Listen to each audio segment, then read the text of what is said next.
Entonces, el día de hoy vamos a repasar cuáles son las fases de desarrollo de las vacunas o de los medicamentos en general, ¿no? Que ya hemos hablado en este canal, pero vamos a recordarlo rápidamente. Entonces, fase uno, cuando nosotros tenemos una idea, ¿no? De un medicamento o una vacuna, ¿no? Esto aplica también para medicamentos, pero vamos a enfocarnos específicamente en vacunas. Entonces, si tenemos una enfermedad que le da a animales, en general lo que se busca es primero probarla en animales. ¿Por qué? Pues sí, pobres animales, pero cada vez se trata de hacer esto más humanamente y demás, pero pues sí nos da un margen de seguridad antes de pasar a seres humanos. En el tema de COVID no hay un modelo animal, sí hay algunos, sí, pero por algunas razones, inclusive por la razón de la urgencia, de la emergencia mundial, se han brincado esa fase.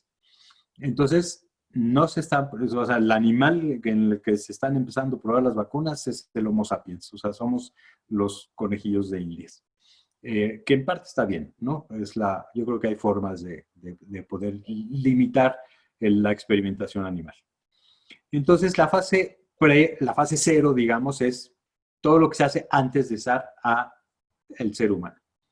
Fase 1 ya es clínica, ya es en personas. En la fase 1 tomamos un grupo de gentes voluntarios que sanos, tienen que ser gente sana, que no tiene ninguna enfermedad conocida, y les inyectamos la vacuna nada más para ver si les hace daño, ¿no? Eso es lo que es fase 1. Fase 1 se usa con algunos cientos de personas y se monitoriza durante unas semanas, un mes, 2, 3 meses, para ver si no tienen algún efecto secundario inmediato. Ahí ni siquiera estamos midiendo que la vacuna sirva de algo. No estamos midiendo la inmunidad o si se crean anticuerpos, nada. Nada más estamos viendo si no tienen un efecto secundario. Sí se puede combinar a vacunas que están en puerta. La fase 1 y la fase 2 fueron combinadas. Entonces, en la fase 2, lo que tenemos es que ya empezamos a buscar cuál pudiera ser una dosis aceptable. Se juegan con distintas dosis. Entonces, tenemos varios cientos de personas, a unos se les da una dosis determinada, a otras dosis, una dosis un poquito más alta, y así, y vamos realmente jugando con estas dosis. Igual se monitoriza para ver si no tienen ningún tipo de efecto secundario. Pero ahí ya empezamos a ver si la vacuna funciona. En la fase 2 ya les hacemos pruebas antes de la vacuna y después de la vacuna para ver si tienen anticuerpos contra el virus que estamos queriendo vacunar. Entonces, todas las vacunas, las 7 vacunas que hay ahorita en prueba, ya terminaron esa fase 2. O sea, sabemos que no tienen efecto secundario a corto plazo y que la gente que se les inyecta generan anticuerpos. O sea, podemos hacerles una prueba de anticuerpos y resulta que lo tienen. Y además ya se sabe si conviene más una dosis o conviene más 2 dosis. ¿No? A varios de las personas que fueron voluntarios se les puso una sola vez, a varios otros se les puso 2 veces, a lo mejor hasta 3 veces, dependiendo de la vacuna. Y entonces eso también se publica. O sea, el chiste de todo esto es que se publica. O sea, se hace público, literal, qué concentración del virus, si el virus es vivo, si el virus es muerto, si el virus es atenuado, si no es virus, sino es mRNA mensajero, que es una forma de inyectar las instrucciones para que sean tus propias células las que produzcan la proteína. Ya, todo eso se hace público. Obviamente está sujeto a patentes y cosas así, pero los resultados y la metodología se hace pública. Entonces todos podemos ver y criticar si estuvo bien hecho el estudio, si no estuvo bien hecho, qué se está logrando. Es un tema importante porque de las 7 vacunas que hay, de los únicos que no tenemos esa información es de la vacuna rusa. La vacuna rusa ha sido todo tras, este, tras bambalinas, ¿no? No hay ninguna publicación al respecto. Pero todas las demás, que son la de Moderna de Estados Unidos, la de Pfizer, la de AstraZeneca y 3 chinas, sí sabemos qué están exactamente usando y qué resultados han tenido de su fase 1 y fase 2.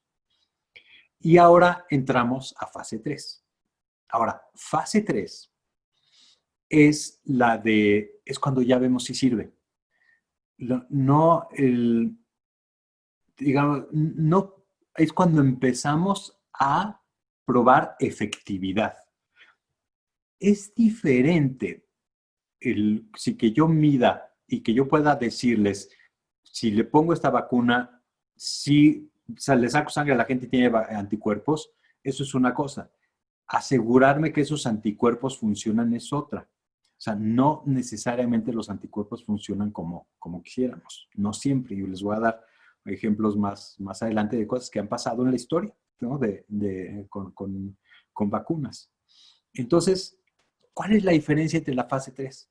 En la fase 3 agarramos ya no cientos, sino miles de personas. En general, la fase 3 de casi todas las que han anunciado se está haciendo con 30,000 voluntarios.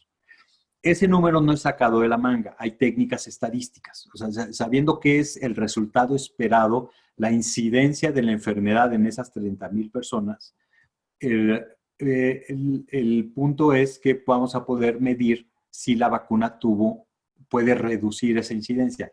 ¿Cómo podemos compararlo? Es que de esas 30,000 personas, a la mitad se les va a inyectar agua con sal y a la otra mitad se les va a inyectar la vacuna. Y ni las personas que están recibiendo la inyección, ni la persona que está dándoles la inyección, ni los investigadores, ni el fabricante, nadie sabe a quién le tocó cuál.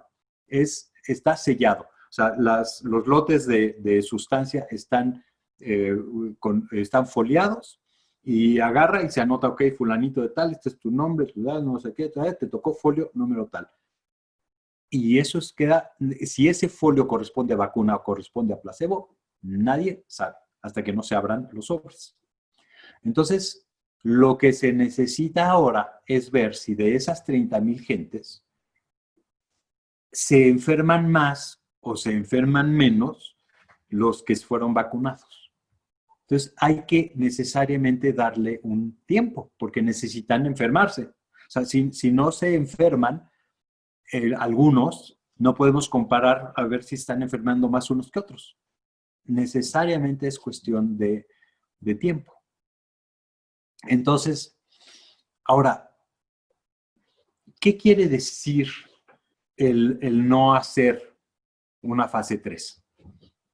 ¿O por qué estamos hablando de no hacer una fase 3? El problema es que hay mucha presión política al respecto, sobre todo en Estados Unidos hay una presión política durísima de que tienen las elecciones en puertas y al presidente le convendría muchísimo que antes de las elecciones pueda decir ya sacamos una vacuna y ya estamos por fin viendo el final de este problema, ¿no? Entonces es una cuestión puramente electoral.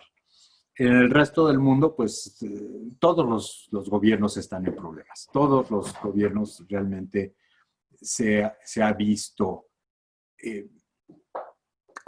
cuestionados. O sea, no hay ningún gobierno que puedas decir que le está yendo de maravilla y que no está teniendo absolutamente ningún problema político debido a esta pandemia, porque todos los países están en problemas económicos severos, ¿no? Bueno, unos más y otros menos. O sea, en general a los países de Asia Oriental les ha ido mucho mejor por razones que eso ya no esté mal. Pero entonces hay mucha presión política y sabemos que esa presión política ha hecho al gobierno en particular, con otras que se llama plasma, el tomarle plasma con sus anticuerpos a gente que ya tuvo COVID y usarlo como tratamiento a gente que está pasando por la enfermedad. Se está usando eso bajo estudio, se está estudiando, así como se está estudiando la vacuna, y realmente los resultados no han sido fantásticos. Ha habido un poco de disminución en la severidad en algunas personas cuando se empieza temprano. Entonces, no es enorme el resultado.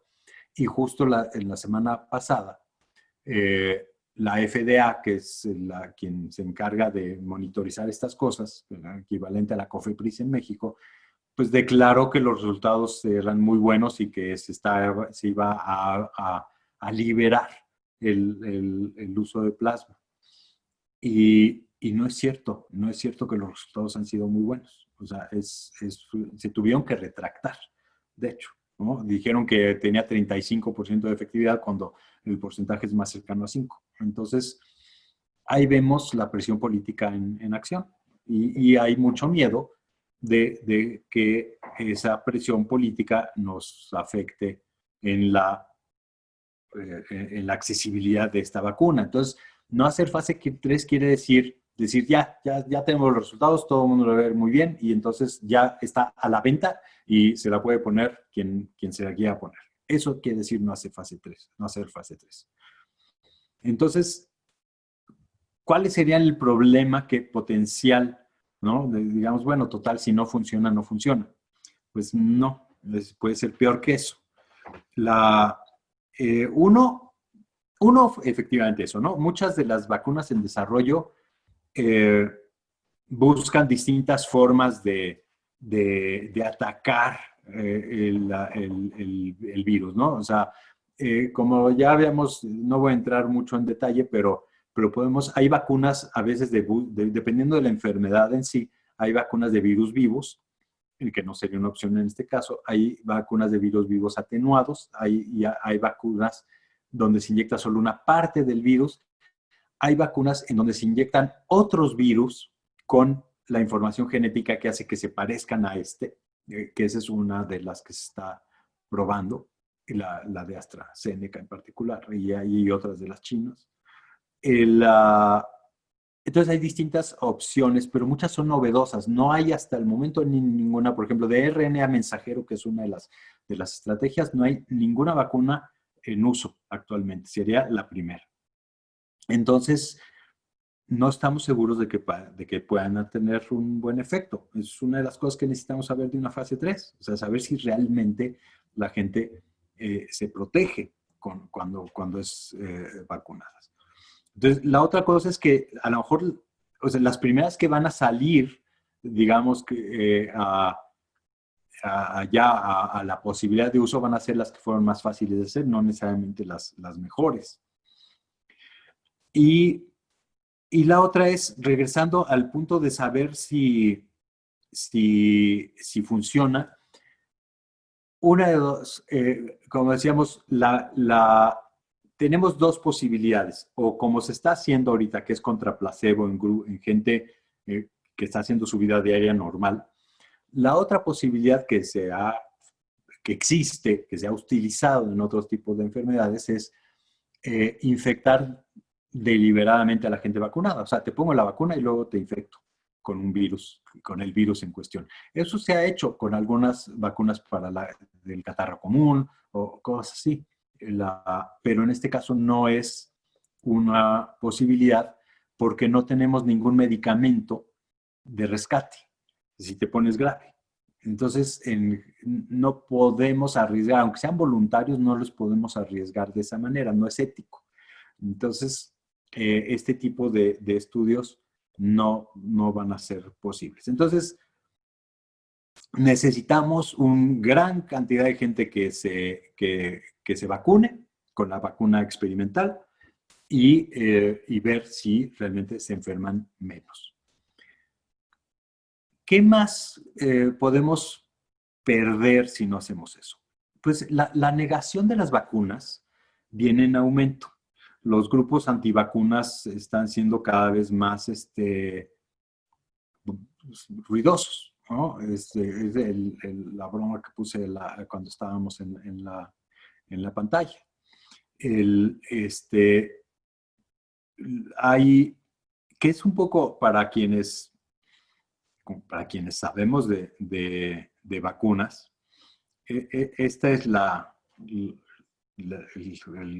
el meme que se hizo, que a mí que me encontré hace tiempo, ¿no? O sea, que sí es irónico, ¿no? O sea, obviamente es un niñito en África diciendo, o sea, en tu país puedes negarte una vacuna cuando tenemos tanta gente en África que no puede, que no tiene acceso a las vacunas. Y es la gente, y lo que pasa con las vacunas o con la negación de las vacunas, a ver si me van a caer los bots de los antivacunas, pero el punto es esto, es como esta otra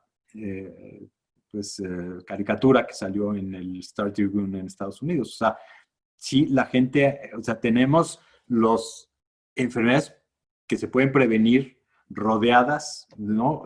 Controladas, y realmente la gente que es antivacuna desde el punto de vista, digamos, filosófico, es lo que está haciendo es cortarle abrirle las puertas, ¿sí? Sin ninguna idea de que lo que realmente nos estábamos exponiendo es a esto, ¿no? Estos son dos niños, los dos infectados por viruela, alrededor de 1900, ¿no?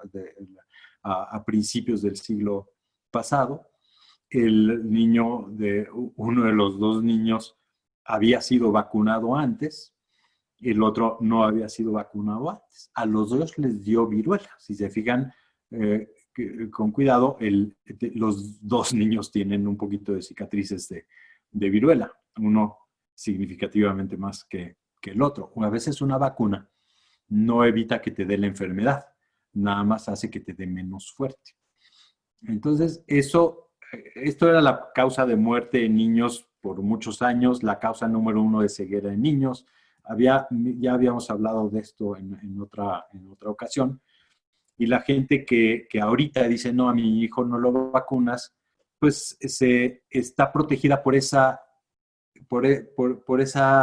jaula de gente vacunada, ¿no? O sea, si todo mundo se dejara de vacunar, regresaríamos a esto, o al polio, en donde los niños estaban paralizados con los famosos pulmones de acero.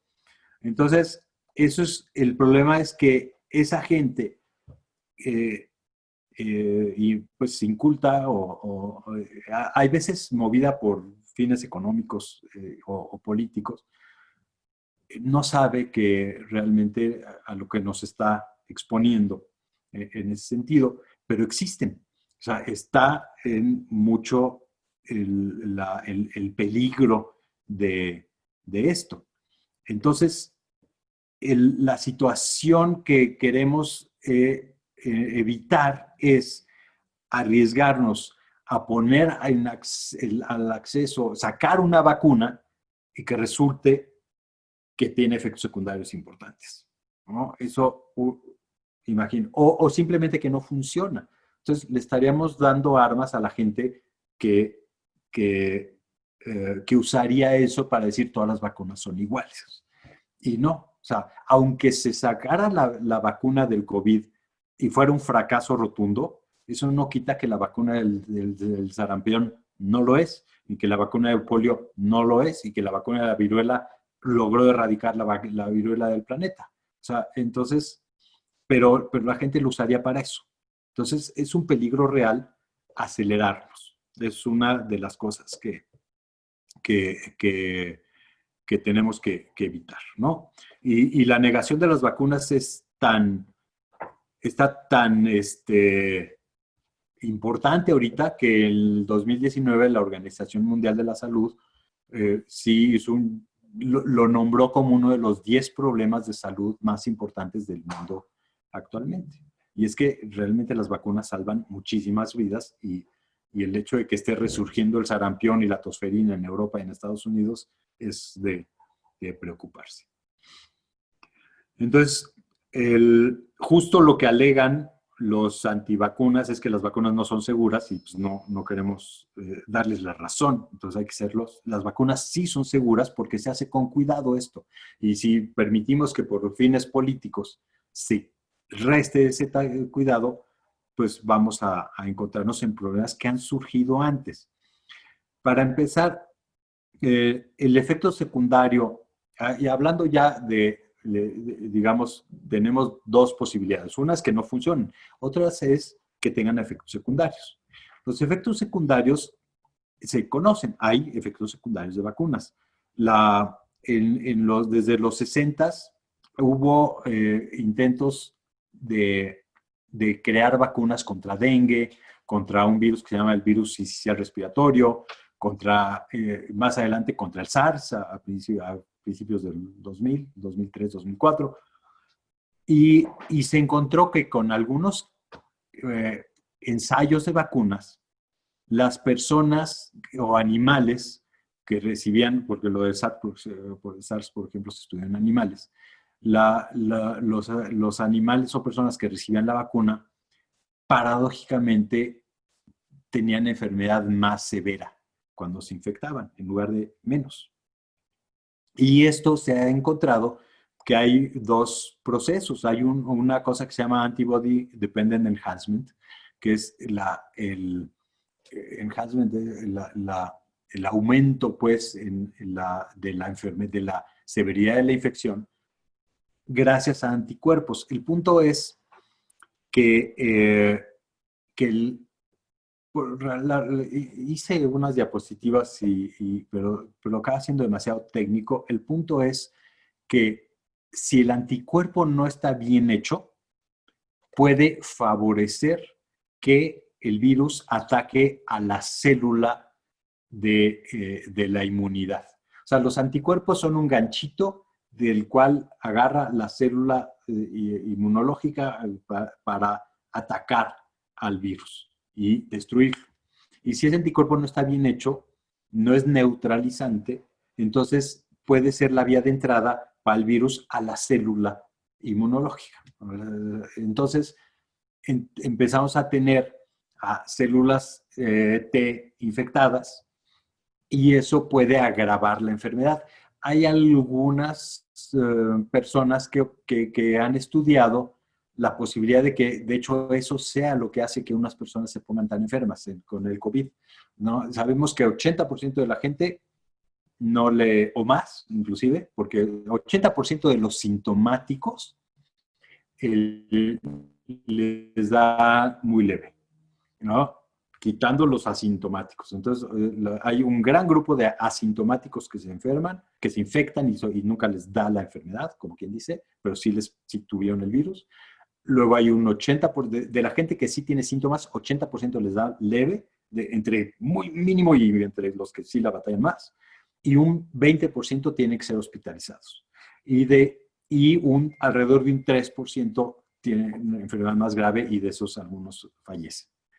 Entonces, ¿por qué algunos progresan a tanta enfermedad? Es porque justo sabemos que los que se enferman más severamente es porque tienen una reacción inmunológica descontrolada.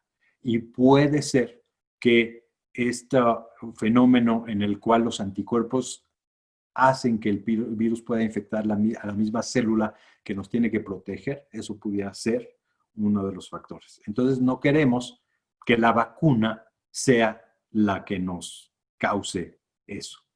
También hay un proceso en el que, como los anticuerpos, lo que hacen es pegarse al virus para hacerlo más fácil de identificar.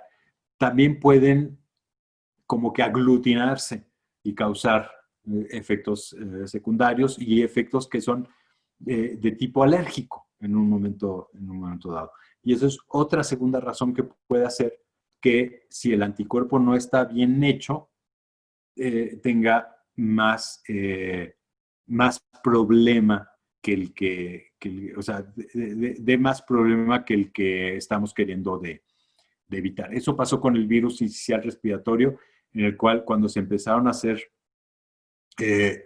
pruebas de fase 3, muchos niños se enfermaron peor de lo que se esperaba y hubo inclusive un par de niños que fallecieron. Entonces, esa vacuna se paró por 50 años, apenas está otra vez pensando o sea, ya sigue empezando a volverse a estudiar. Entonces, noten que este tipo de complicaciones que estamos hablando, varias de estas, no todas, aparecen, en el caso de la vacuna, aparecerían cuando la persona vacunada le da el virus. O sea, no es algo que le vaya a pasar cuando, después de la vacuna. O sea, no es que me pongo la vacuna y de repente hubo un efecto secundario y 15 días después estoy enfermo. No, más bien me pongo la vacuna y no me pasa nada y estoy feliz y como que no hubo absolutamente ningún problema. Hasta ahí estaríamos con la fase 2. Pero cuando ya estamos vacunando a 15,000 gentes, vamos a encontrarnos con que de esas 15,000 gentes, unas personas van a entrar en contacto con el virus real, si quieren llamar, el virus comunitario. Y este tipo de efectos secundarios aparecerían justo en ese momento, cuando la gente vacunada se infecta. Entonces, la opción que buscamos es que cuando la gente vacunada entra en contacto con el virus, el sistema inmune haya sido ya entrenado por la vacuna para reconocer al virus y lo ataque y lo destruya y no se enferme o se enferme menos. Y lo que puede suceder si la vacuna no tiene el efecto que buscamos es que se enferme peor o que no tenga ningún efecto. Entonces, no es cualquier cosa. Sí se necesitan esos estudios de fase 3 y esos estudios de fase 3 tardan porque necesitamos darle los meses a que eso suceda. Luego, vamos a suponer que, que todo es positivo, ¿no? Hasta el momento, de hecho, de todas estas vacunas y muchos de estos efectos secundarios ya son conocidos, entonces se están investigando en forma, o sea, no es que, pero pues ¿cómo se conocieron? Porque aparecieron, porque no sabíamos que existían, ¿no? Entonces, podría suceder algo así con esta vacuna. El siguiente tema, o sea, la siguiente cosa que podría salir mal, si queremos acelerar las cosas, ya no en fase 3, ya en lo que se llama fase 4. Fase 4 ya es cuando se pone a disposición del público, ya cuando se abre a que todo el mundo se vacune. En 1955, después de una prueba exitosa de fase 3 en cerca de 1 millón de niños para protegerlos del polio, los efectos fueron tan impresionantemente buenos que hubo muchísima presión social de que se acelere la producción de la vacuna. Entonces, se liberó esa vacuna, además ni siquiera tenía patente ni nada. Y pues se autorizó a 5 laboratorios en Estados Unidos que la fabriquen. Y uno de ellos la hizo tan mal que sin querer liberó vacunas con polio, con virus vivos. Y hubo alrededor de 70,000 niños que se infectaron de lo que quedaron permanentes. Entonces, o sea, hay que cuidar de no hacer las cosas, se tienen que producir con muchísimo cuidado y si queremos acelerar las cosas para que la gente ya lo tenga, pues de repente se descuidan. Y eso dijimos, bueno, en 1955 sucedió eso y después de eso fue que se instituyeron muchísimas regulaciones para proteger la eficacia y la calidad. Entonces decimos, bueno, esto no nos puede volver a pasar. Pues volvió a pasar en 1976, cuando hubo una epidemia de influenza que causó pues mucho miedo de la severidad y se aceleró otra vez el proceso de creación de una vacuna y se hizo mal y volvió a suceder. Ahora, el ejemplo más reciente que tenemos fue 2009, en la de H1N1, que que realmente se controló mucho más rápido, pero también se creó una vacuna muy rápido, como en 6 meses ya la teníamos y se hizo muy bien y funcionó muy bien y no hubo ningún problema. Entonces sí se han aprendido, y las cosas pues sí se hacen cada vez mejor. Entonces, más que nada, el peligro realmente al que nos exponemos sería de no hacer la fase 3, ¿no? Por las razones que ya comenté. Y sí necesariamente la fase 3 conlleva meses de seguimiento, meses de ver que la gente, que haya una diferencia entre la gente vacunada y la gente no vacunada y que esa diferencia sea buena. Entonces, esa es la razón que ahorita, que apenas empezaron la fase 3, varias vacunas, no queda otra más que esperar. Lo antes que pudiéramos pensar en que se empiecen a liberar estas vacunas, va a ser por ahí de enero probablemente. Ahora, sí, muchos laboratorios, en general los laboratorios que ya cumplieron esas fases, le están apostando a sus vacunas, le están metiendo mucha lana detrás. O sea, están empezando a producir la vacuna. La idea que ellos tienen es que en el momento que se termine la fase 3, si la vacuna funcionó, ya la tengan producida. Y si no funcionó, tiren todo eso a la basura y pierdan el dinero que les costó. Entonces, eso es la situación realmente que estamos. Ahora, otra pregunta que ha surgido es exactamente qué le tiramos con las vacunas.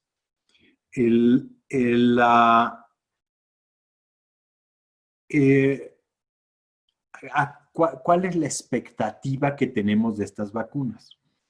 Ninguna vacuna es 100% efectiva, ¿no? La vacuna de la influenza que se pone anualmente es alrededor de 60% efectiva, entre 60 y 70% efectiva.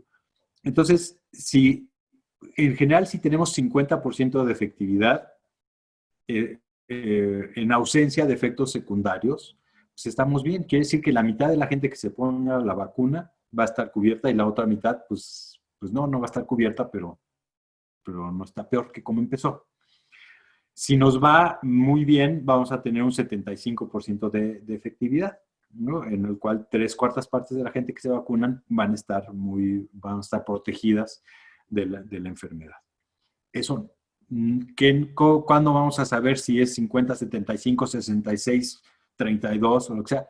Cuando termine la fase 3. No hay forma de saberlo antes, porque justo eso es lo que estamos viendo, ¿no? 15,000 gentes que tienen placebo, ¿cuántas se van a infectar? 15,000 gentes que tienen vacuna, ¿cuántas se van a infectar? Y ahí vamos a poder sacar los porcentajes. No hay otra forma.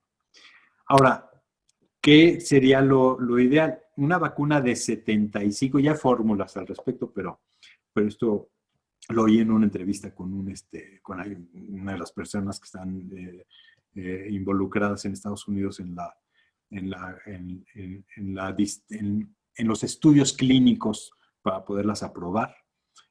Si una vacuna nos da 75% de efectividad y se vacuna en alrededor de 2/3 partes de la población, ahí es cuando lograríamos la famosa inmunidad de rebaño, ¿no? O sea, eso sería la forma de lograr una vacuna 75% efectiva y que se la pongan 2/3 partes de las personas. Entonces es cuando podríamos de repente ya regresar a la vida como estaba antes, ¿no? Sin miedo a ser infectados.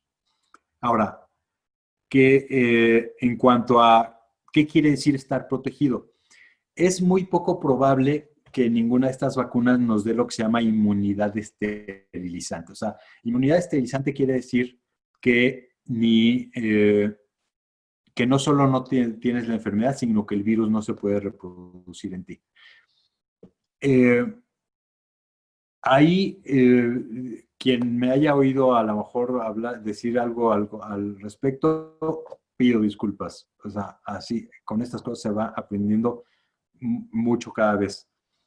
Es en general las vacunas para virus que no tienen que pasar un tiempo significativo en sangre, que es este caso. Este virus, el virus del COVID-19, el SARS-CoV-2, entra directo a la célula pulmonar o a inclusive las nerviosas, por eso que tanta gente se queda sin olfato, y de ahí directo a infectar otras células del cuerpo. No necesita pasar demasiado tiempo en la sangre. El sarampión, por ejemplo, sí. Entonces, el sarampión, la vacuna, sí da inmunidad esterilizante. El virus, si nos llega, no encuentra a dónde asentarse. Entonces, no nos enfermamos y ni siquiera lo padecemos. Aquí lo que realmente buscaremos de la vacuna es poco probable que sea eso. Más bien lo que vamos a lograr, si todo sale bien, es que si nos da menos leve. Y entonces sí podemos seguir perdón, más, si nos da más leve. O sea, nos da menos severa la enfermedad. Inclusive, y eso es todo un espectro. O sea, puede ser desde que no tengamos ningún síntoma o hasta tener síntomas muy leves, pero la cuestión es que nos proteja de enfermedad severa, que nos proteja de enfermedad que nos mande al hospital o que nos mate, ¿no? Eso es lo que realmente le estamos pidiendo a esta vacuna, no enfermarse en absoluto. Hay ahorita el único caso bien estudiado que hay de alguien que se ha reinfectado, que sucedió también la semana antepasada, en una persona regresando a Hong Kong, hace pensar en esto, en que podía así funcionar. Esta persona se enfermó en marzo, tuvo un caso muy leve de infección. Cuando lo detectaron, lo hospitalizaron, pero realmente nunca tuvo gran problema. Y ya cuando tuvo 2 pruebas de PCR negativas una tras otra, lo dejaron ir a su casa y ya. Y 4 meses más o menos, 4 o 5 meses después, viaja a España y se vuelve a infectar con otro virus muy parecido, no exactamente el mismo. No es otra cepa exactamente, es la diferencia entre un virus y otro no los hace de otra especie, ni otro, pero sí con diferencias claramente marcadas. Y eso es lo que ha hecho este estudio, este caso tan bien estudiado, porque ha habido muchos otros casos de posible reinfección, pero que no sabemos si en realidad el virus nunca salió de su cuerpo o el primer diagnóstico no fue correcto o sea, cosas así. Aquí sí tenemos muy bien estudiado qué virus tuvo y tuvo un segundo virus cuyo código genético es diferente del primero. Entonces sabemos que esa persona fue infectada por 2 virus ligeramente diferentes. En la segunda infección no tuvo ningún síntoma. Entonces, eso es lo que buscaríamos de la vacuna, que sí nos podemos infectar, pero no nos enfermamos. El problema es si esa persona en realidad puede infectar a los demás, y no es claro, pero es poco probable. Digamos que es muy probable que al no ser una persona en donde el virus se está reproduciendo tanto, sus posibilidades de infectar a los demás también sean menores, pero no cero. Entonces, sí, la gente que ha tenido COVID-19 se tiene que seguir cuidando, se tiene que seguir poniendo cubrebocas cuando está con gente que nunca ha sido infectada, porque sí puede uno reinfectarse él o infectar a los demás en caso de que se vuelva a infectar y esté en periodo asintomático, ¿no? Entonces, eso es importante de saber. Entonces, pues bueno, podemos pasar a preguntas. Y entonces la pregunta es, ¿cuándo debe uno ponerse la vacuna si no se sabe de los efectos secundarios? Bueno, vamos a saber de los efectos secundarios cuando termine la fase 3. O sea, lo que tenemos que buscar es esperar a que terminen bien hechas las fase 3. O sea, ya cuando termine, si la vacuna se libera es porque no hubo efectos secundarios importantes. Efectos secundarios puede haber dolor o fiebre o cosas así, pero saber que finalmente las personas que se pusieron la vacuna están protegidas de una infección. ¿Ya? Entonces, en realidad podemos, en el momento que terminen las fases, que es que termine la fase 3, podemos tener la seguridad de que las vacunas que sean aprobadas, que yo creo que van a ser varias, sí sean seguras. Eh, yo veo poco probable que todas las vacunas funcionen igual. O sea, vamos a encontrar que algunas van a ser mejores que otras. Hay razones para pensar que las vacunas que sean de virus atenuados vayan a ser mejores que las vacunas de RNA mensajero. Las vacunas de RNA mensajero a lo mejor son más seguras. O sea, no va a haber forma de que te dé la enfermedad con una vacuna de RNA mensajero por la vacuna. Y sí hay la posibilidad de que te dé la enfermedad por una de las vacunas de virus atenuados. Entonces, la fase 3 nos va a decir cuál es el riesgo que corremos de uno o de otro. A lo mejor nos conviene una vacuna un poquito menos efectiva, con menos posibilidades de efectos secundarios, en contra de una un poquito más efectiva, pero con la posibilidad de tener efectos secundarios. Eso lo iremos sabiendo. Va a llegar la información. No hay que correr a buscarla. Y lo que tenemos que sí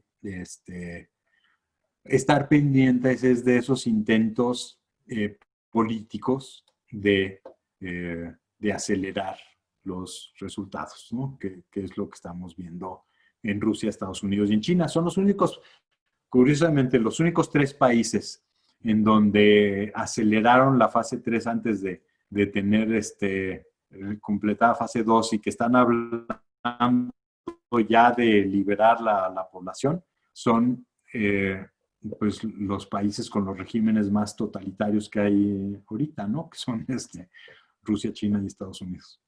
Entonces, eh, otra pregunta. ¿Existe el rumor? Esa es muy buena pregunta.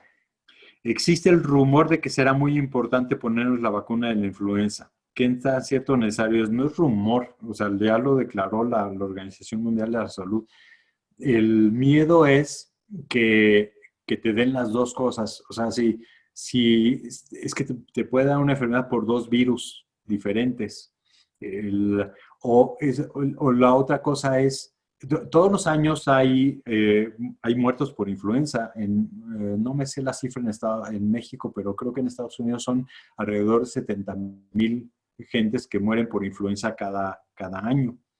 Entonces, de esos, muchos que tuvieron que ir al hospital. O sea, no es buen momento para tener que ir al hospital. Entonces, este año es muy importante ponerse la vacuna de la influenza, porque hay que, justo para eso, para evitar que nos dé otro virus, ya sea que nos dé al mismo tiempo que el COVID o que nos mande al hospital pues pongamos pues, más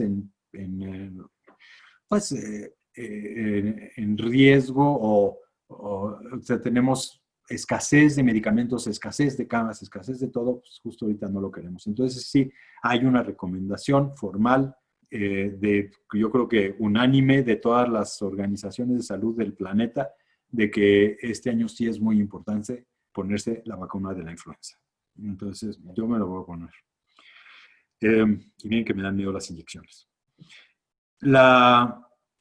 Otra pregunta. Mi mamá se quiere poner la vacuna, pero porque tiene mucho miedo de enfermarse. ¿Los de la tercera edad deben de exponerse a la vacuna? Pues también es una buena pregunta. Una de los estudios que mostraron estos efectos secundarios fue en ratones de edad avanzada. Es que realmente esto y hablando del SARS, o sea, hace casi 20 años, como 15 años, en la búsqueda de la vacuna del SARS, uno de los estudios que se hizo en ratones de edad avanzada mostró aumento de la predisposición a enfermarse en los ratones vacunados. Y entonces eso justo pone en peligro los esquemas porque una de los puntos que va a haber que tratar es, ya que haya vacuna, ¿quién le toca primero? Y uno, pues en general les dice, pues la gente que está más en riesgo, y la gente que está más en riesgo es la gente de mayor edad. Entonces querríamos ponerlos a ellos, darles prioridad con la vacuna, pero hay que estar seguros de que no estén más en riesgo ellos por la vacuna. Entonces eso, pues la verdad es que no sabemos ahorita la respuesta a esa pregunta. O sea, vamos a ver qué van dando los ensayos clínicos y ver si conviene o no conviene a gente de tercera edad vacunarse. La mismo es en la cuestión de los niños. No porque funcione en adultos va a funcionar en niños.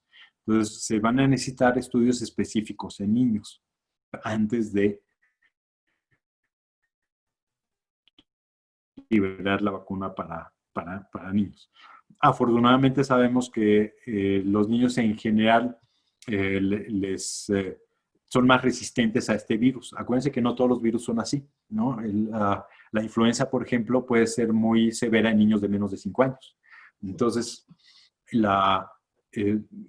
afortunadamente el COVID-19 no, y entonces nos da un poquito más margen de maniobra para hacer pruebas cuidadosas en niños y tener más información de a partir de qué edad conviene ponerla o no. Entonces, eso también es algo que no sabemos. Hay muchas cosas que no saben. Me ha pasado estar con pacientes que digan, es que no se sabe nada. Digo, es impresionante lo que se sabe. O sea, es un virus que no existía en el planeta en noviembre del año pasado. Es la cantidad de información que hay de este virus en tan corto tiempo es impresionante, pero no se sabe todo. Y sobre todo lo que no se sabe es lo que necesariamente lleva tiempo para poder saber. Entonces, pues ahorita no sabemos esas dos preguntas. Si los niños deben de vacunarse y si las gentes de la tercera edad deben vacunarse, no sabemos todavía la respuesta. Los ensayos clínicos de fase 3 que se están haciendo están teniendo mucho cuidado de reclutar personas de distintos orígenes, ¿no? O sea, negros, blancos, latinos. Se busca que estén bien representados en la población, hombres, mujeres. O sea, que no vaya a ser que resulte que esta vacuna por cuestiones genéticas, ¿no? En general, no hay muchas cosas que hemos visto que son así, pero sí hay algunas enfermedades que sí son más peligrosas en unos grupos sociales que otros, ¿no? Entonces, pues se está investigando todo eso. Entonces, pues muchas gracias por su atención y nos vemos la próxima vez.